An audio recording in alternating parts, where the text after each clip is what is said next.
آسمانی وحی ہے، اللہ کا کلام ہے، نبی علیہ الصلوۃ والسلام سے کہلایا گیا ہے. اللہ کا کلام ہے، نبی سے کہلوایا گیا ہے. قل لازواجک یا ایھا، آپ کہیے، نبی آپ کہیے. بھیجا اللہ نے اپنا کلام، کہلوایا نبی کی زبان سے. یا ایھا النبی قل لازواجک وبناتک ونساء المؤمنین یدنین. اللہ سے بڑھ کر نبض شناس، زمانے سے باخبر کون ہوگا کہ اگر یہ سب کچھ نہ ہوتا تو دنیا کہتی یہ ملاؤں کی تنگ نظری ہے. اگر یہ سب کچھ نہ ہوتا تو دنیا کہتی ملاؤں کی تنگ نظری ہے، بڑی دقیانوسی باتیں ہیں. آج کے دور میں یہ شرم و حیا کی باتیں کرتے ہیں. دنیا کہاں سے کہاں پہنچ چکی ہے. لیکن یہ ملاؤں پہ سنگ باری کرتے ہیں، غنیمت ہے. ورنہ یہ درمیان سے ہٹ جائے تو براہ راست ان کی سنگ باری اسلام اور قرآن پر ہے. یہ سارا طنز اور تنقید اسلام اور قرآن پر ہے. اللہ کا کہا، نبی سے کہلوایا. قل لازواجک، 22واں پارہ سورہ احزاب. یا ایھا النبی، نبی کہہ دیجئے. قل لازواجک، اپنی بیویوں سے، وبناتک، اپنی بیٹیوں سے، ونساء المؤمنین، تمام ایمان والی عورتوں سے. یدنین علیہن من جلابیبہن، اپنی چادریں اپنے چہروں پہ ڈال لیا کریں.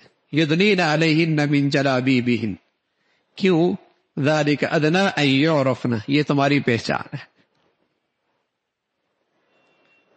حیا، پردہ تمہارا ایمان، حیا پردہ تمہاری پہچان.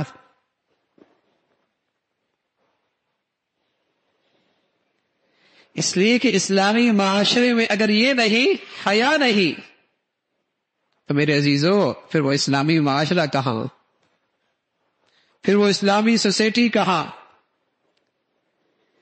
کیونکہ مسلمان قوم کی تمام تر صلاح اور تربیت کا انحصار عورت پر ہے. اگر اس کے اندر صلاح اور نیکی کوئی نہیں تو آئندہ نسلوں کا تحفظ غیر محفوظ، آئندہ نسلوں غیر محفوظ ہو گئی. اتنا اہتمام کرایا گیا اس لیے کہ شرم و حیا اسلامی معاشرے کی زندگی اور ایمان ہے. حیا کوئی نہیں، ایمان کوئی نہیں. اور جس معاشرے سے شرم و حیا اٹھتا ہے میرے عزیزو، وہاں کبھی ازواجی زندگی کا سکون اور کبھی خاندانی زندگی کا استحکام اور کبھی گھر کی زندگی کی محبتوں کی فضا ممکن نہیں ہے، ممکن نہیں ہے.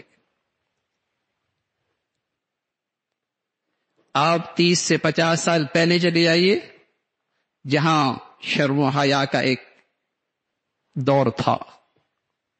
طلاق اور خلع کی یہ آوازیں نہیں تھی، ٹوٹ پھوٹ کا یہ انداز نہیں تھا، یہ گندگیوں کا طوفان نظر نہیں آتا تھا. لیکن اب ساز و سامان کی کمی کیا، دولت کی فراوانی، جہیز کی فراوانی، شایان شان شادیوں کی یہ محفلیں اور دعوتیں. لیکن بتاؤ، ایک بھیجنے والی ماں کو اپنی بیٹی کو بھیجنے کے بعد خوشی کتنے دن نصیب ہوتی. ایک باپ اپنے گھر میں بہو لے کے آتا ہے، گھر میں محبتوں کی فضا کتنی دیکھتا ہے.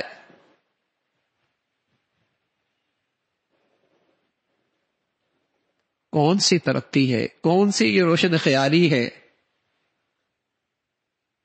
تو میرے عزیزو، اسلام کے پاس مرد ہے یا عورت، ان دونوں کے لیے مساوات کا سبق ہے.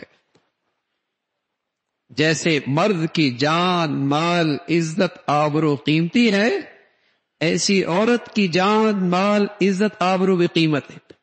دونوں میں مساوات ہے. ہاں، فطرت سے نہ ہٹو. اللہ نے مرد کی فطرت میں کچھ اور رکھا ہے، عورت کی فطرت کچھ اور ہے. دائرہ کار زندگی کا طریق، زندگی کے کام کاج کا اسلام نے تقسیم کیا ہے. عورت کا دائرہ کار اور ہے، مرد کا دائرہ کار اور ہے. اگر اس فطرت سے بغاوت کرنے پہ آ گئے تو پھر وہی ہوگا جو مغربی تہذیب کا ہو رہا. پھر بھول جائیے میاں بیوی کی زندگی کا تصور، خاندانی رکھ رکھاؤ، باپ اور بیٹی اور بیٹی اور ماں کے درمیان محبت کی فضائیں، پھر یہ قصہ پارینہ بن جائے گا جیسے مغربی زندگی میں بن چکا ہے.